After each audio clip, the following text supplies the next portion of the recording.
Dentro de unos cuantos años, si todo va bien, los humanos llegaremos al planeta rojo, Marte. Sin embargo, no va a ser nada fácil. Con el alto coste de enviar cualquier cosa al espacio, puede que necesitemos saber cómo hacer combustible en Marte.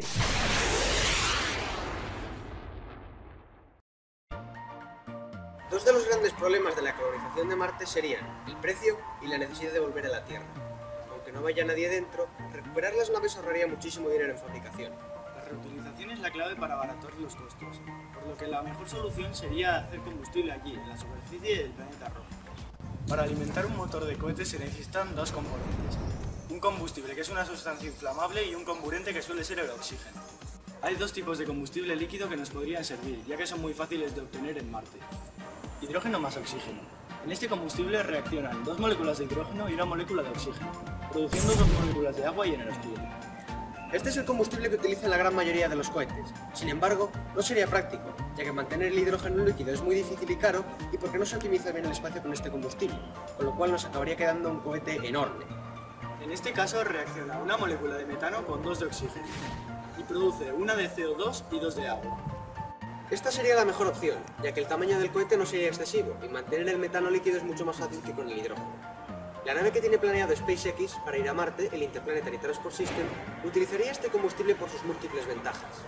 Pero, ¿de verdad se puede fabricar en Marte? Décadas de estudio del planeta rojo nos han enseñado que parte de Marte tiene agua bajo su superficie, que podemos extraer con maquinaria. El agua está formada por dos átomos de hidrógeno y uno de oxígeno, que se pueden separar mediante una reacción llamada electrólisis. La electrólisis consiste en la separación del oxígeno y el hidrógeno que forman el agua mediante una corriente eléctrica. En el cable negativo, gracias a la electricidad, se separa un hidrógeno de dos moléculas de agua y se unen en H2, y como son gas, sube.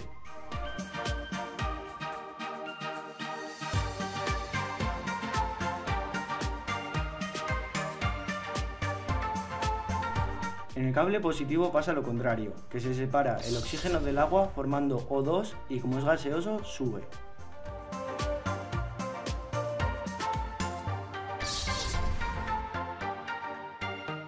Para demostrar que la electrólisis funciona, hemos decidido hacer nuestro propio experimento.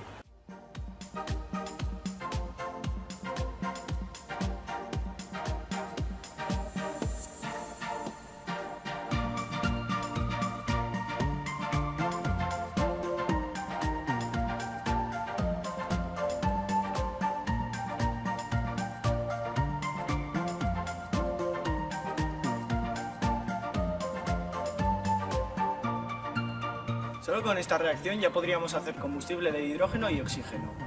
Además de para hacer combustible, la electrólisis sería muy útil para otros fines. Después de todo, en un planeta sin atmósfera respirable viene bien un poco de oxígeno.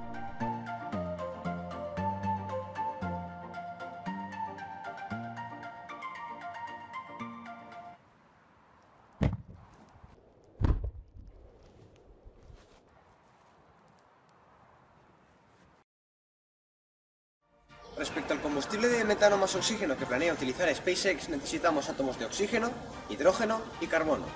Los dos primeros los podemos obtener con la electrólisis, pero ¿cómo podemos obtener los átomos de carbono? Bien, la atmósfera de Marte, aunque muy fina, está compuesta en un 95% de dióxido de carbono, que puede ser extraído más fácilmente. Ya tenemos el CO2 y el hidrógeno, solo nos falta unirlos para formar metano. Esto lo podemos hacer con la reacción de Sabatier, que es un poco complicada, pero funciona de la siguiente manera. El CO2 se divide en carbono y oxígeno, y cada átomo de oxígeno se une con una molécula de hidrógeno haciendo agua. A su vez, el carbono se une con dos moléculas de hidrógeno, que forma el metano que queremos.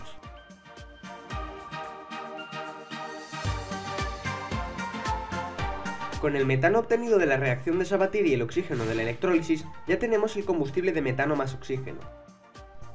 En conclusión, se pueden fabricar dos tipos de combustible de cohete actuales. Sea cual sea el que elijamos, ya sabemos cómo hacer combustible en Marte.